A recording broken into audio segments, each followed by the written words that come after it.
Hello guys, আমার channel puppies লাইফস্টাইলে তোমাদের সবাইকে স্বাগত জানাচ্ছি। আজকের ভিডিওটা কিছু স্পেশাল হতে চলেছে, যেহেতু আজকে আমার এবং আমার দিদির বার্থডে সেলিব্রেশন করা হচ্ছে। তো চলুন ভিডিওটা না স্কিপ করে দেখুন এতটা এনজয়মেন্ট আমরা করেছিলাম এই বার্থডে স্পেশাল পার্টিটাতে।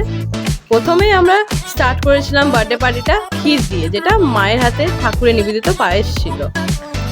লাঞ্চের স্পেশাল থালি ছিল ফ্রাইড রাইস, বেগুন ভাজা, স্যালাড, ফুলকপি আলু তরকারি, মাছের কালিয়া এবং চাটনি। আর তারপরে আমাদের স্টার্ট হয়ে গেল সন্ধ্যেবেলাতে বার্থডে সেলিব্রেশন, যেখানে একদমই আমি আর আমার দিদি মিলে কেক কাটিং করছিলাম। যেহেতু আমরা 5 বছর ছোটো বড়ো, কিন্তু দিনটা একই সাথে মিলে যায় প্রতিবার। সেটা দেখে আমাদের খুব স্পেশাল মনে হয় নিজেদেরকে, সেই জন্য আমরা প্রতিবার তো 2টো কেক নিয়ে আসি, কিন্তু এবারে আমরা একটা সেলিব্রেট করলাম, যেহেতু আমাদের ইচ্ছা ছিল যে একটু ইউনিক করার স্টাইল। তো বলুন কেমন হয়েছে আমাদের সেলিব্রেশনটা, দেখতে থাকেন।